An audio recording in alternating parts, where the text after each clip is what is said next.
Hello, everyone. Welcome to another edition of the Magic Sandwich Show. I'm your host, JD Kane, or at least for this one. Thanks to technical difficulties, you all look at the beautiful and angelic face of Morgan Freeman rather than me in all my angelic glory, or devilish, depends on how you look. So thanks to wonderful webcam software that doesn't work so well when you're on vacation, I am strangling kittens right now because it's fun. That said, yeah, speaking of, is strangling kittens moral or immoral? That's what we're going to be answering that question tonight. I say it's totally moral if your webcam is not messing up and you're pissed off. But hey, I could be wrong. Or maybe not. I don't know. We will have to ask our panelists here. Tonight we have Trey Jadlow, taking the side of Trey's side. He can explain his own position better than I can. And Christian Smith, despite his name, not a Christian. And he will be defending, some kind of atheist, horrible, secular, nasty something or other morality. All right. So like I said, the discussion tonight is moral frameworks. And what did we title the show? Let me read it again. What is it? Discussion on moral frameworks. Okay. So, I got the topic right. We're professional. Really, we are. All right. So, being on vacation with a computer with 4 gigabytes of RAM is just not the best way to do this, but we're going to make it work. We've only got a short time, so let's jump right into it. I believe Trey Jadlow has to go and strangle a kitten in 50 minutes, something or other. We're both fans of that. All right, so Trey, how are you? I'm doing fine, JD. How are you? Could be doing better, but hey, actually not so bad when you all come down to it. At least so anyway. Yeah. So why don't we just start off with just tell us a little bit about yourself and Christian, then after that Christian, and then everyone knows me. All right, go ahead, Trey. Okay. Well, my name is Trey Jadlow. I am a born-again Christian. I've been a Christian about 33 years, I think now. I'm a dental lab technician. I have my own business here in Kansas City metro area, and I enjoy apologetics. I enjoy thinking about things. I have a fascination with metaphysics and somewhat of epistemology, but I'm largely uneducated. I'm self-taught. Most of the stuff I know, I just kind of pick up here and there. And as JD well knows, I'm a big fan of R.C. Sproul. Don't mention him so much lately, but anyway, I'm fascinated with these certain topics, and so I kind of glom onto those things which are fascinating to me. And if it's not interesting to me, I tend to not have any interest. So I'm glad to be here, glad to engage you, Christian. I appreciate you guys allowing me to come and share my views. All right, Christian Smith, tell us a little about yourself and why you want to talk to Trey. Well, I'm also a research tech. I'm here at the University of Maryland School of Medicine. My big call to this is, I got a minor in philosophy, but that was mostly because I was interested in topics like epistemology, ethics, actually I'm working on a degree program right now for a master's in ethics. But it's just really interesting to me. And as to why I would talk to Trey, I mean, we don't agree a lot, but it's always interesting to see what other people have to say, even if they're on the opposite side of the issue from you, just because it's a matter of, I think, intellectual honesty to consistently challenge your ideas. So. All right. Well, thanks, guys. You guys can't hear me, right? I'm not sure if it's there. Now it's popping up. For some reason, it looks like the camera thing was lagging a bit for some reason. All right. So let's jump right into it. So, Trey, what is your position on morality? What is your moral framework? Okay, well, I think to be technical, first of all, we need to make the distinction between ethics and morals, because ethics is actually dealing with the framework that we're dealing with, and that's what's going to inform our morals, which is our moral is going to be the way that we apply that ethical standard. And so what I'm going to assert is that every moral framework is going to be teleological. It's going to be with a goal in the mind. And as you well know, JD, the goal that I always say is that everybody has their moral framework, or their ethical framework is going to be based upon the sanctity of existence, that it is better to exist than to not exist, and therefore that framework that we should hold to will meet that goal of existence. Plato said it's the saving the phenomena of existence. That's what everybody is interested in.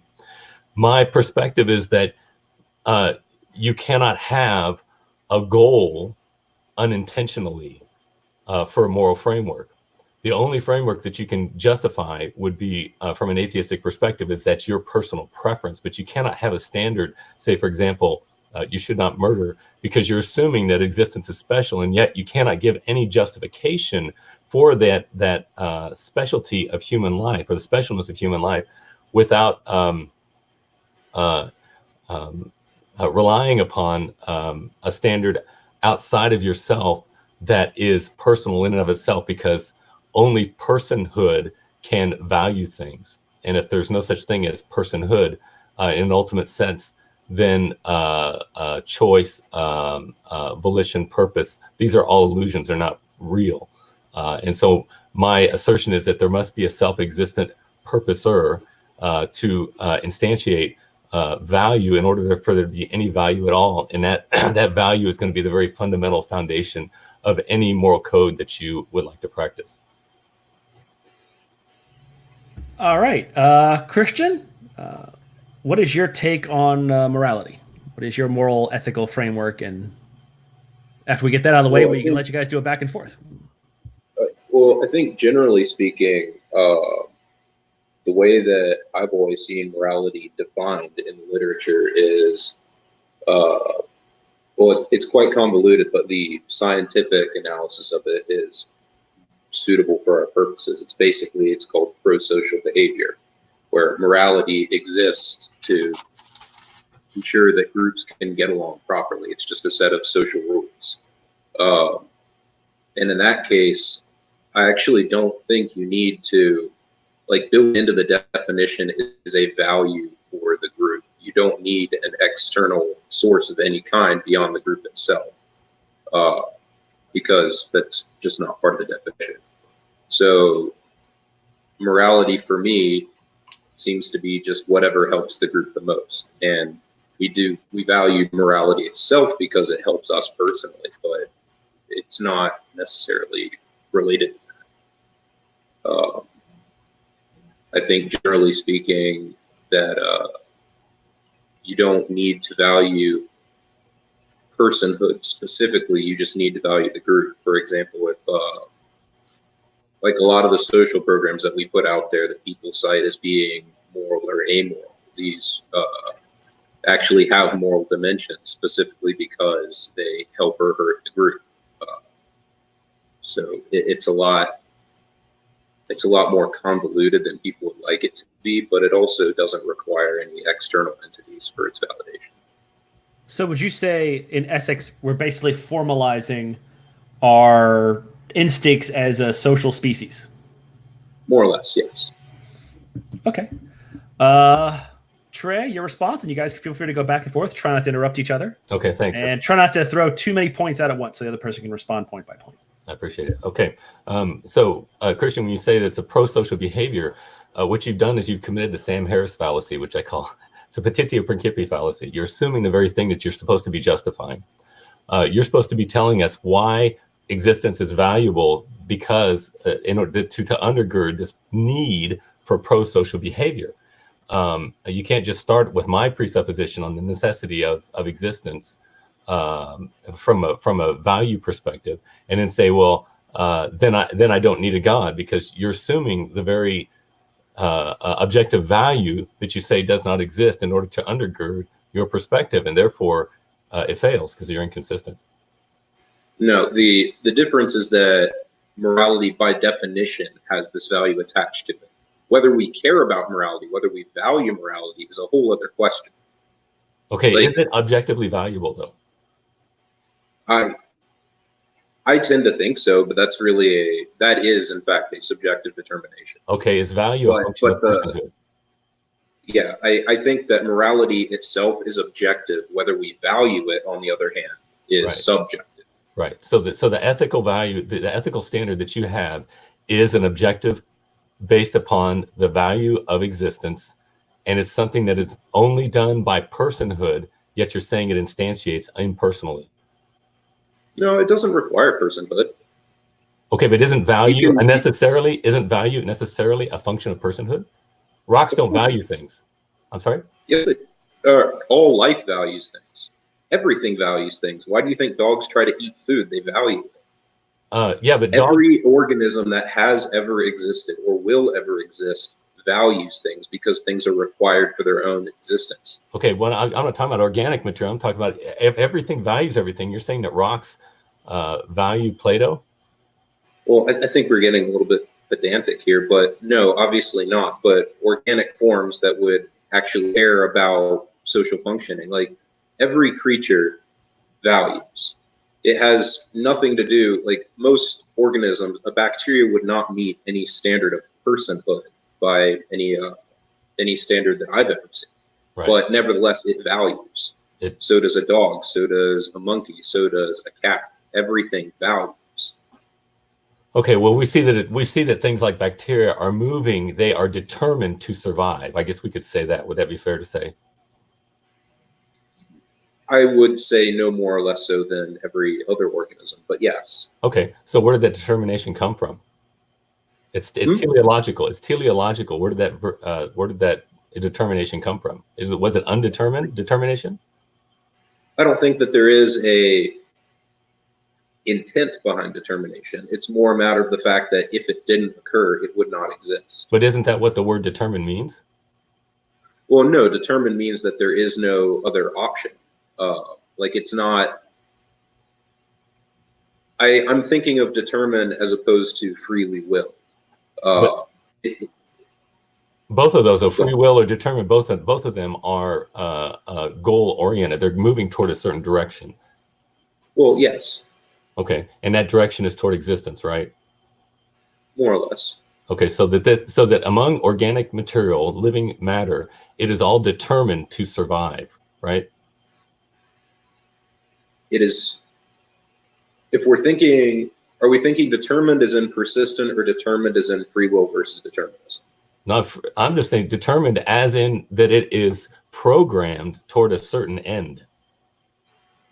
It's not indeterminate.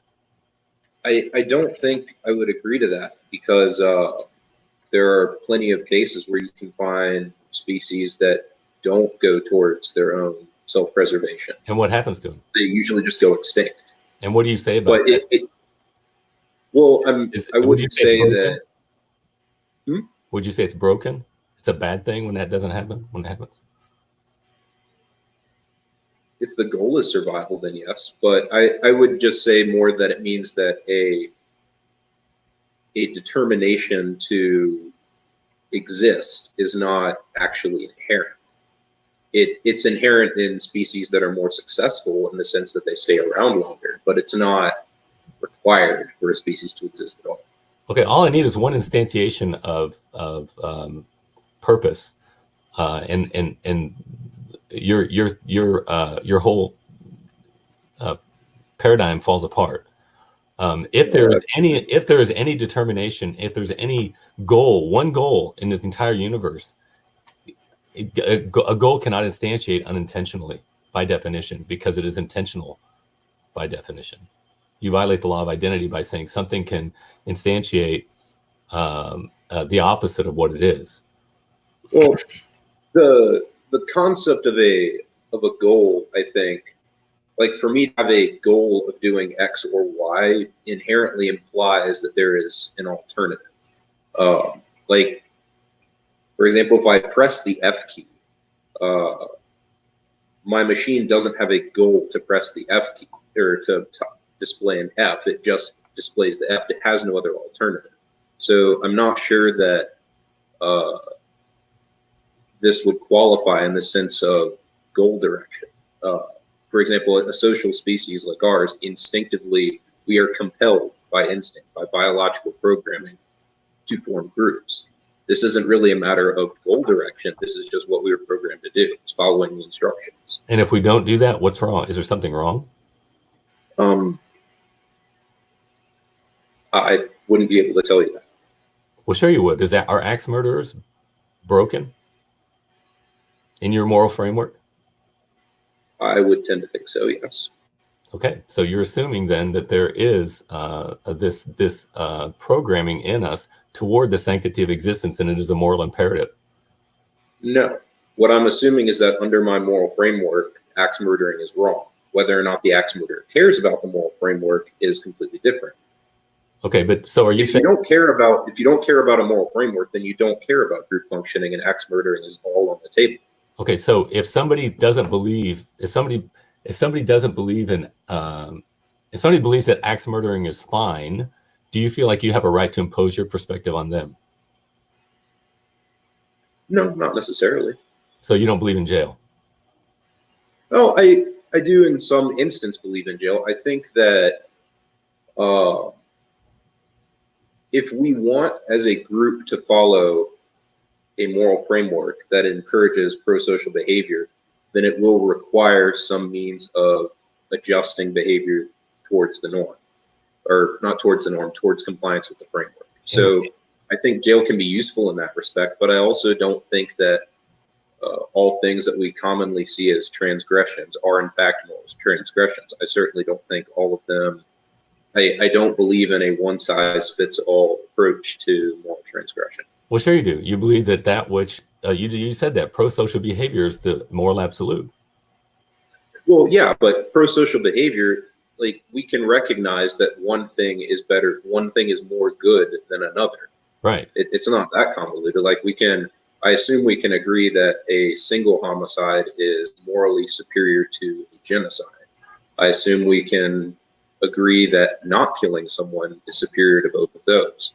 So I think that the concept of imposing a framework on another person, or imposing the moral standard on a person to some degree, requires that you be on a certain level of severity in terms of your moral transgressions. Yeah, but you're assuming that pro-social behavior is the one standard that is the unchangeable. Forgive my voice, I've got a cough. There's the one standard that cannot be overruled in your moral framework, right? That's how you defined it. Yes. However, it's worth a note that what is pro-social will vary from place to place. Okay. Well, yeah, I'm not saying it can't be. Sometimes it's very difficult to figure out what the best thing is. But you're always saying that standard of the pro-social behavior is the standard. And if that's true, then you need, your job now is to give me a reason why that is. Now, I can't, and this is the thing, I've never gotten an atheist that's able to answer this. Tell me what your reason is, not your emotion. I always get emotion. I want your reason for telling me that we should value pro-social behavior. Well, as for establishing it as moral, I did that by saying that was part of the definition. But as for why we should value it, I think in terms of why we should value pro-social behavior, it's a selfish reason. As a social species, we do better when we are in groups. So I would happily admit that while the morals are objective, the reason we care about the morals is entirely subjective. Yeah, we don't have to. I'm gonna jump in here and ask a question for you both. And this it may seem simple, but it's probably not a simple question. Is there a single? Can you reduce morality to a point? Like, is there a necessary point to having ethics and morality, to having rules for behavior, etc.? Is there a point to it that you agree to, or do you disagree on that? No, I think we're in complete agreement. Pro-social behavior, we will both agree with that. But my problem is I have a justification. Well, I mean, like, what I mean is morality, is morality about better social behavior? Is that what it is? That was it means to be moral, is to be a better social animal, or is there something else? Or is there a disagreement on that? Like, I know some people have said morality is about doing what God wants, which of course makes things very different. Yes, that's a good point. No, I think as a Christian religion teaches that God himself being subsistent existence in and of himself, who's the one who gives existence to everything that is contingent. In other words, I wasn't created by God, but I'm upheld every moment by moment from God. And if I am my own self, if I say that existence is special and I want to live and it's a good thing, then it only logically follows that I would love the one who gives me every moment of my existence. So yes, from Christian's perspective, it's just going to be something, it's going to be a horizontal thing where we need to love each other. And from my perspective, I don't believe you can get a justification rationally for that. You can say you can say I'm determined for that, but you can't say why. I'm going to say, no, we need to love God. And then because of our love for him, that we love his creation because he values it and he calls us to do that. So yeah, it is a little different. Mine's going to be twofold, and his will be. I'm not sure that answered my question, but maybe Christian, what do you think? What is your position? I think in terms of whether God is necessary, I absolutely don't. I think if God were, there's two ways to go about God. There's either God is the source of all morals, like his nature is moral, in which case we're going to inevitably devolve into divine command theory. And I suspect nobody wants to do that. But I'd like to bring that up. Sure, yeah, when he's done. The alternative is that morals are objective, as I mentioned, and God simply knows about them, and he conforms his behavior to the moral norm. In that case, God and humans, it's not a matter of God above humans. It's a matter of, in this grand prosocial experiment, God is another individual. He just happens to have the ability to exercise an outsized impact on the rest of the group. That's right. So it's not so much that a God is necessary for morals to exist, but if a God does exist, it will instantly alter any calculations you try to make on what is or is not prosocial. Because I don't know, if we go back to Genesis, if you make God angry enough, he will wipe the planet clean. Your moral priorities instantly shift towards pleasing God just because of self-preservation. So here's a quick weird question. Can morals exist if there's just you? If you're the only thing that's around with a mind? I think, yeah, absolutely they can exist. It's just not Really? relevant. Well, so like if you take any five humans and let's say you know everything about them to make an adequate judge of what is or is not prosocial behavior. If those five humans do not actually exist, it wouldn't change that for that specific group of five humans, there is a correct moral framework for that set of five humans. They just don't happen to exist. So, like, if all of us were not here, given the hypothetical scenario in which we all exist, there is a moral answer for what to do.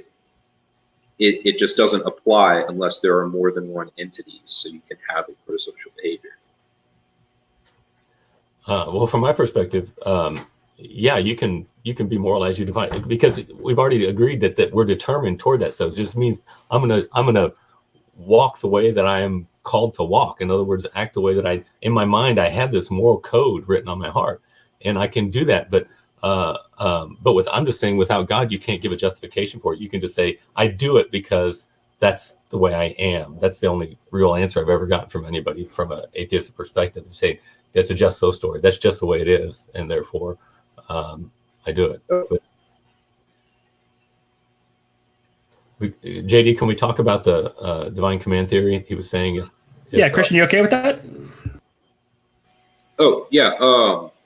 Well, the basic problem I think a lot of people have with the concept of divine command theory is it basically says that whatever God does or commands becomes morally good.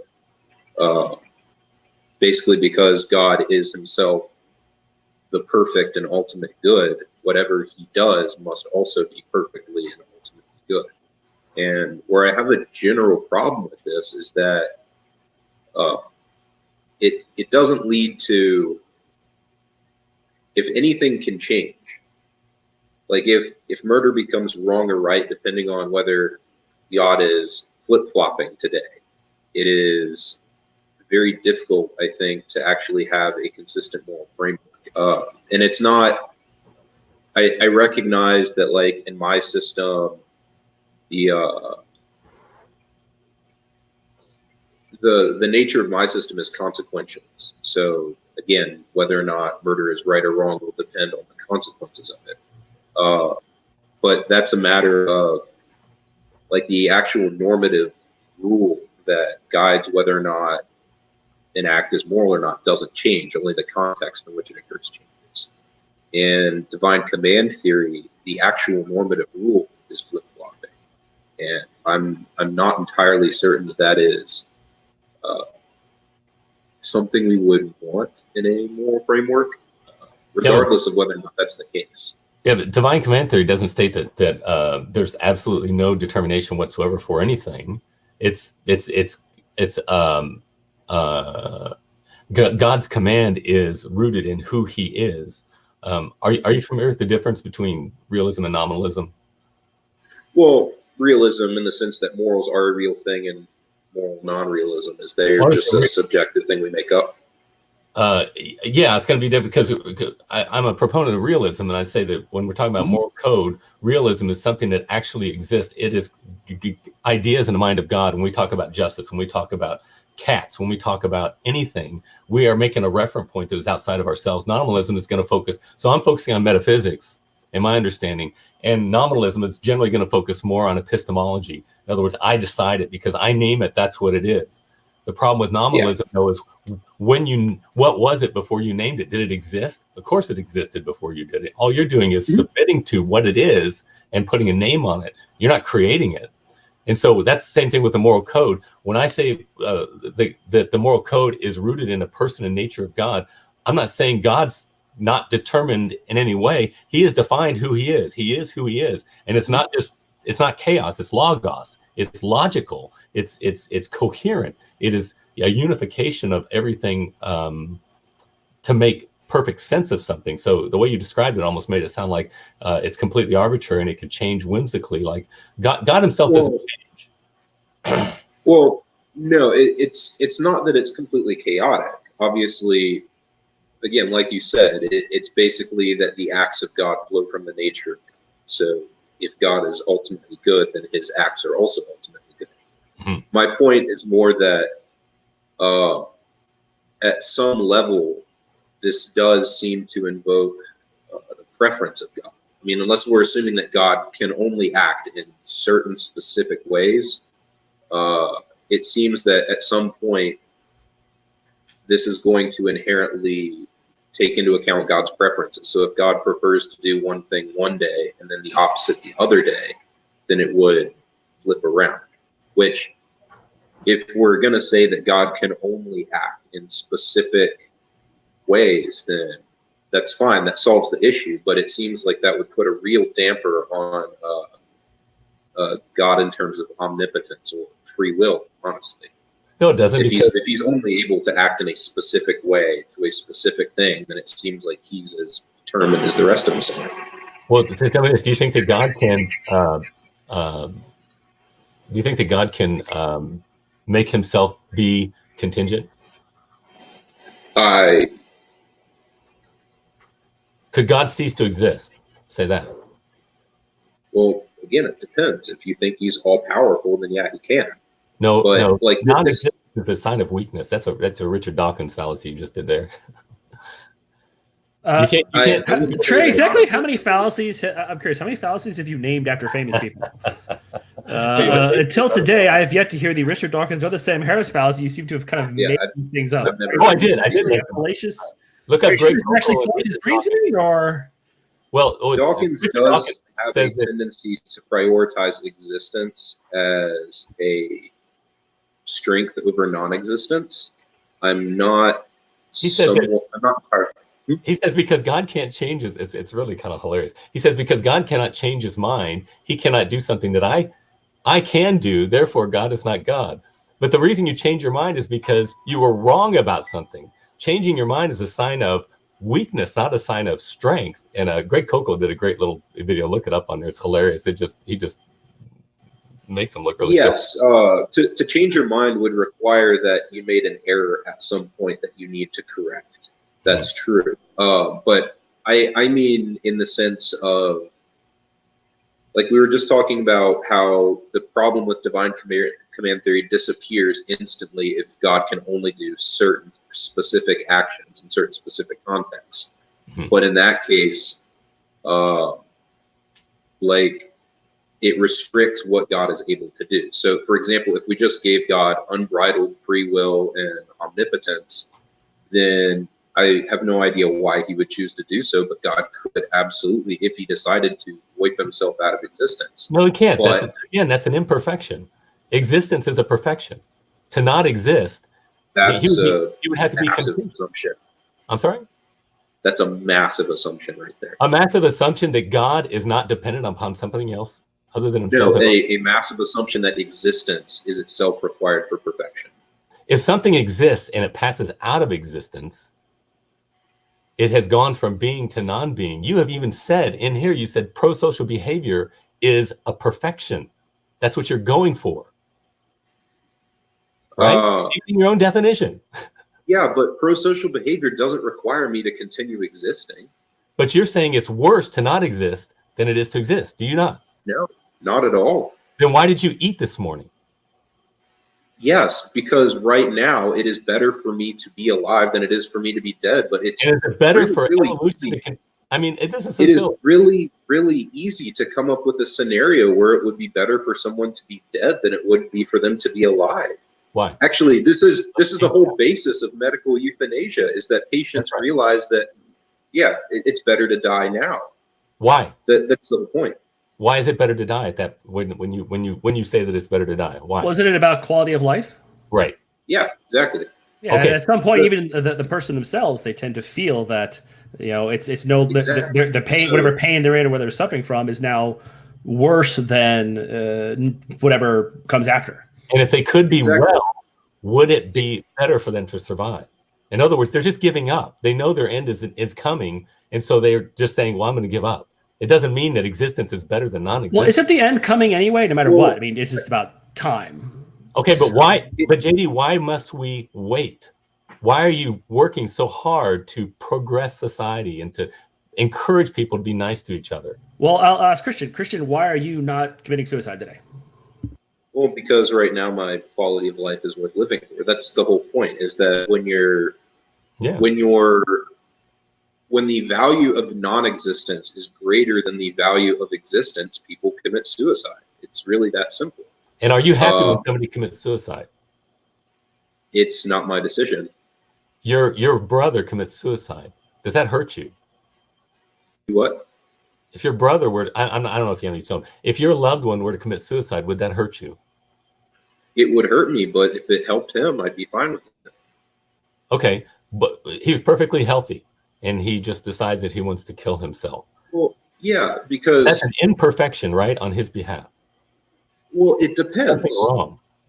I mean, we were talking about situations where a lot of people would say it's good to commit suicide. Trey, are you under the position that there is never it's never okay to commit suicide? Well, as a Christian, it's a sin to commit murder. So yes, it's never right to. Well, is it murder an unjustified killing? Wouldn't if you are in such, like, for instance, let's say there's a certain type of end stage brain cancer where the cancer is actually attacking the pain centers, and what it does is it causes all the pain sensors in your body to go off.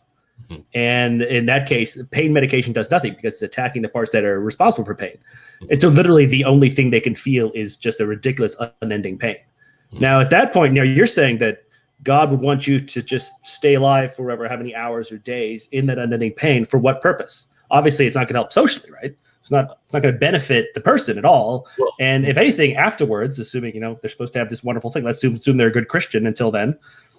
When they die, they're going to go to a nice place. You say God would not let them give them a nice place if they decide they didn't want to suffer the most agonizing pain for hours and hours that they can't end? First of all, we have pain medication, but think about this. Once you this is a particular thing. Pain medication doesn't help this in particular, but it's really not relevant. The idea being that it's unending pain. Let's imagine it doesn't help. Okay, let's say so that we come to the point where we say that that we can kill people out of convenience. Well, I don't think that's really relevant to the question. No, it's not. Exactly. This is a particular scenario which... Once a society says that it's okay to kill people, I mean, we've even seen this slide in the Netherlands where you have... that's why so many people are so opposed to suicide. And ultimately, though, I'm going to say because God says we are not allowed to touch life. We are the image of God. You're not to kill people unless they commit a capital offense. And to do so is a great evil. And I would say there are, practically speaking, there are horrible ramifications. You go down a slippery slope when people start thinking, okay, well, my loved ones will get money for my life insurance if I die, and they feel like they are pressured into killing themselves. There's all kinds of ugly stuff that can follow from it. Okay, but that's dealing with a completely different situation than what I mentioned. No, it doesn't matter. You are not allowed to kill people. That's my whole point, JD. Okay, well, we're talking about killing yourself, but so basically say it's immoral to kill yourself even if your quality of life is horrifying. Right. And it's Now, that way. let me clarify, JD. Let's say this.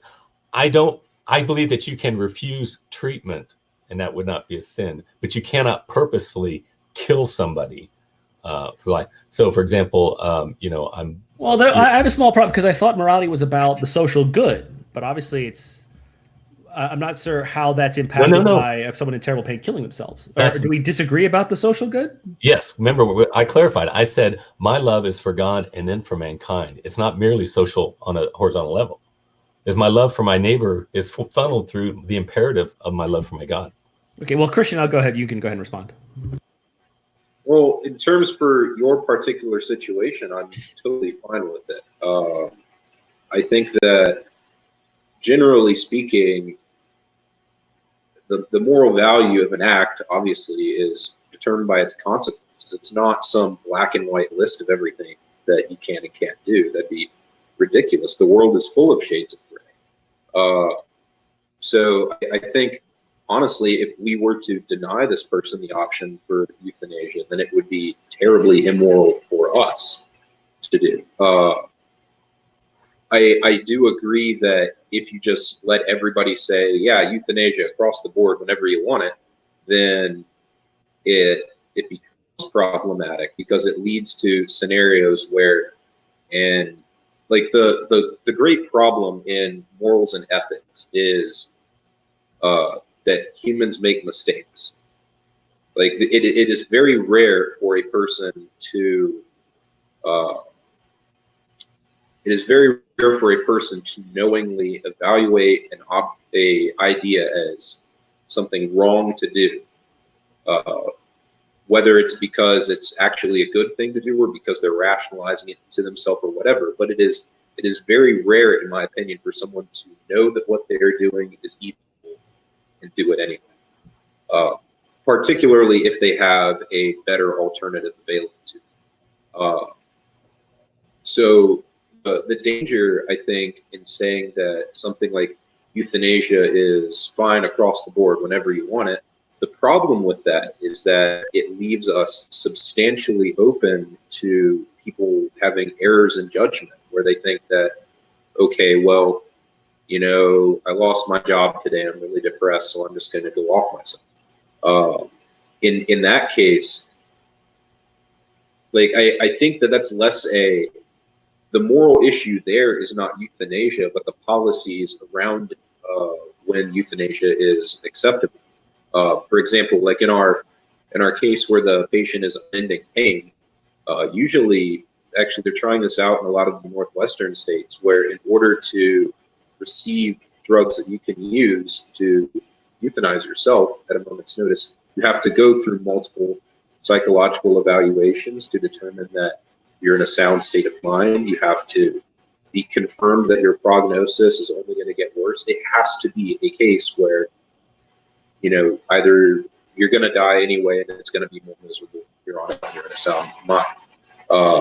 The moral issue here is not whether euthanasia is acceptable. I mean, it's clearly going to be acceptable in certain circumstances. The moral issue is coming up with a set of rules or judgments or ideas about when it is acceptable. Like I said, public policy also has a huge moral dimension that we don't often consider. That's true. Just because, like, we usually don't think of, like, policies like, just throwing it out there, like Medicare for all or Social Security or whatever. All of those we tend to think of them in terms of, can I afford it? Can I not afford it? What's the quality of my care? But the reality is that as a public policy decision, these have massive moral consequences. Like, for example, setting the terms on which a person can die on their own. And that would be the rub there. It's not whether euthanasia itself is an option, it's how we go about choosing when it's an acceptable option. So, but you're still conceding that to die, to not exist, is an imperfection, right? No, I'm saying that in certain circumstances, like the thought experiment JD had, it's actually preferable to not exist over existing. But that's only because they're going to die and they're suffering. So when I talk about difficulty of existence, I'm talking about the flourishing. In other words, if somebody is suffering really bad and you say somebody's going to die, somebody wants to die because they're suffering so much. Well, the reason they want to die is because that imperfection of pain and entropy is taking over their body to the point. But if they could overcome that entropic factor of suffering, would it be an imperfection to die? I think most people would wish they could die if they had eternal life, honestly. Oh, really? So why is that then you ate breakfast this morning? Because I don't have eternal life.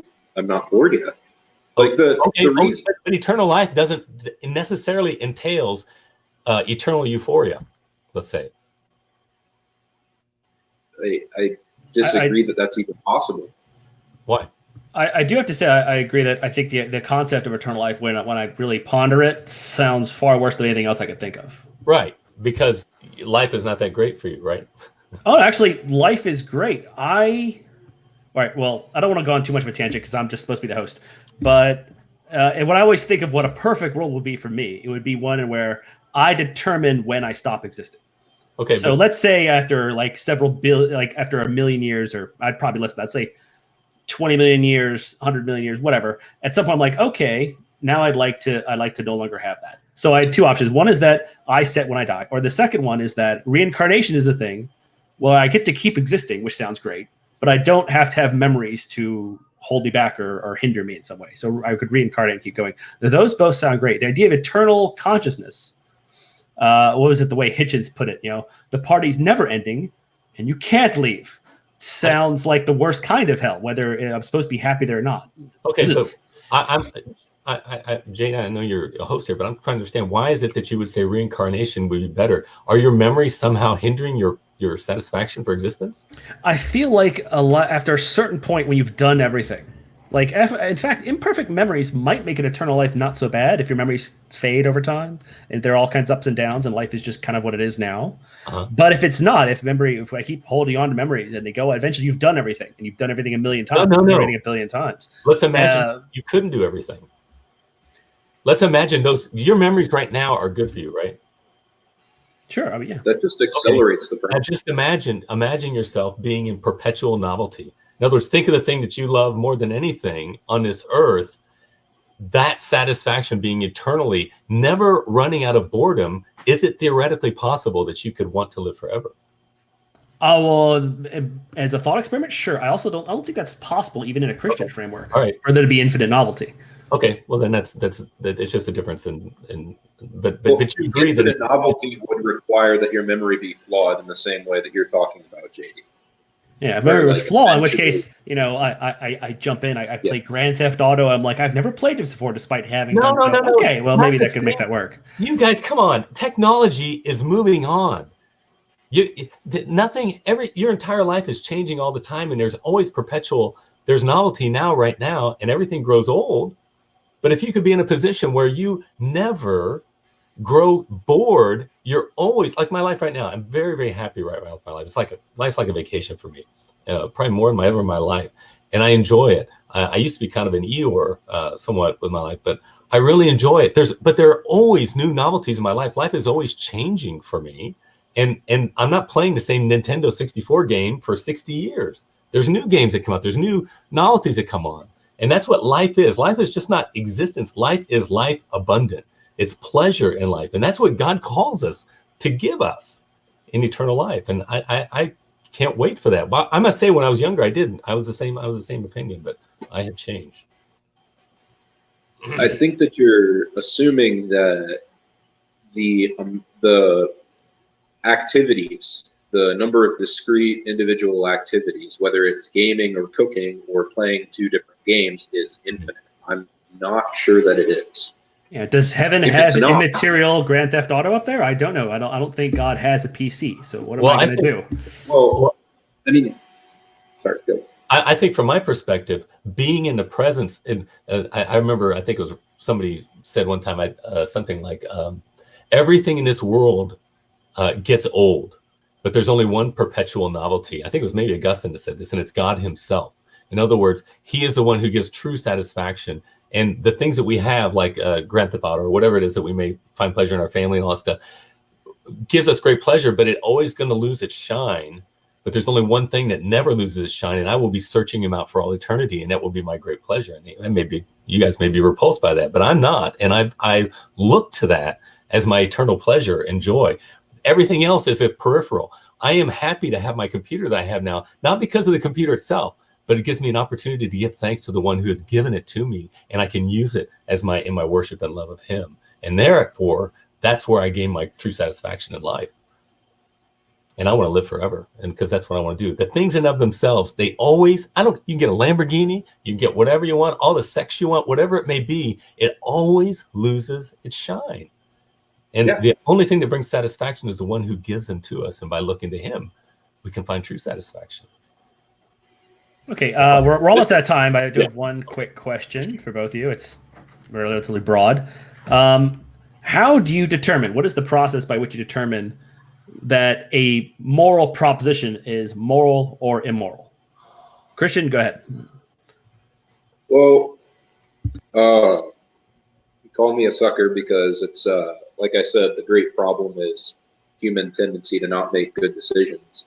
But I think, honestly, if you're in any moral framework that's suitable to the task, then you are going to be in a consequentialist framework, which means that you have to do your best to predict the consequences of your actions. Some are obvious, some are not, and do your best to assess their impacts. And then on balance, you make whatever is the more pro-social choice. And I understand that that is completely fraught with human error, but I don't think that's a knock on the system. That's a knock on humans themselves. That's not really, like, we try to overcome that, but it's not really.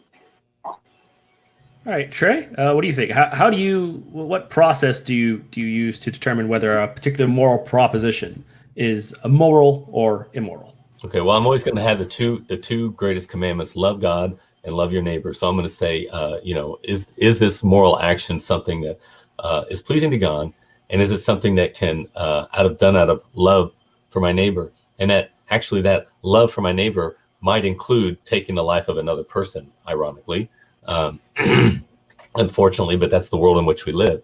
So it's really simple: love of God and love of neighbor, and that's going to be the fundamental. And I'm going to look to the Bible, to what it says, to give specific definition to that. But it's really simple: love the Lord your God with all your heart, mind, soul, and strength. Love your neighbor as yourself. Okay, well, we're right out of time. Does anyone outside have a question for either of our guests? Go ahead and take your time, write some out there. You've got 2 minutes. See, it's interesting to me as the host because I'm on neither side. I'm a moral nihilist. I think that morals just aren't a thing. I think all moral propositions suffer from what they call presupposition failure. That they all assume that morality really is a thing when it's not. So while you can form moral propositions, they're all false. So I have a very different view than both of you. I think it is useful for me personally to get along, but I don't think you could say that is moral to get along or immoral to get along. It's neither. So right and wrong for you is just the ability of the strong to overpower the weak.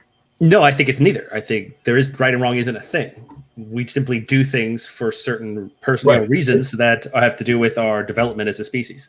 Well, and all I can really do is describe behavior. I cannot proscribe anything, and I don't think anyone else can validly. Okay, so you don't believe in jail? Oh, sure, I believe in jail. I want people who are violent away from me, but that's just what I want. I can't say that what I want is therefore moral. And so right and wrong for you is an emotive response rather than a rational, discursive. No, it's not emotive. I'm not an emotivist. We have emotional reactions. I wouldn't call either them moral or immoral either. Okay, what's your reason though for saying that murderers should?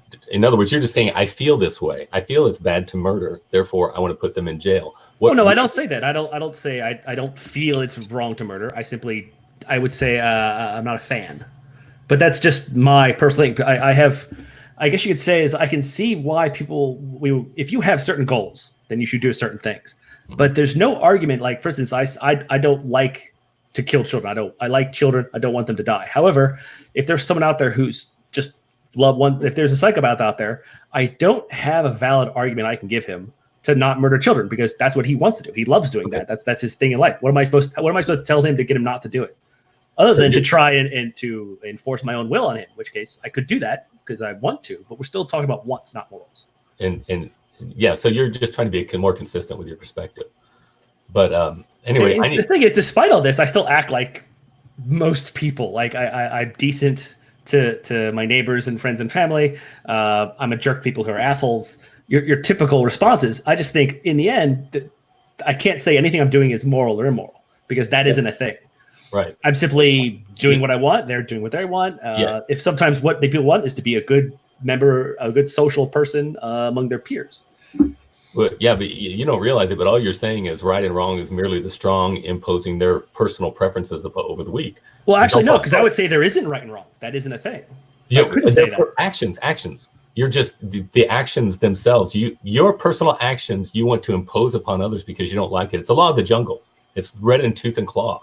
That's all you. That's all. Sort of. Except my law, I want people to get along. So it's kind of a rather nice version. But my law is to kill people, and so you're very happy to kill me because if you're stronger than me. But if I'm stronger than you, then I'm the right one because I win. Well, no, you're not right or wrong. You're simply doing something. You're performing an action, but that action is not right or wrong. You could, let's say you had an extraordinary power, not godlike power, but let's say you were extraordinarily powerful. You could conquer the world and impose your will. What am I going to do to stop you? Am I going to try and argue with you? No, you're simply taking these actions. I can't say what you're doing is right or wrong. I'm just like, I don't like it. But what I like or don't like does not make something moral or immoral. That's my opinion. This is, like I said, moral nihilism is a minority position. Okay, but it's still what I think is the case. Okay, I got to get going, guys. I'm late for a concert. I got to go pick somebody up. Thank you very much, JD, for hosting us. Thanks, Christian. It was nice talking to you. And I'm very happy if anybody wants to talk in the future to go ahead and do this again. Yeah, Trey, thanks for being on the show. And I think we may, if you guys are interested, we may schedule a different discussion for a later date. All right, thanks. All right, we'll see you. See you, Trey. All right, see you, Christian. See you.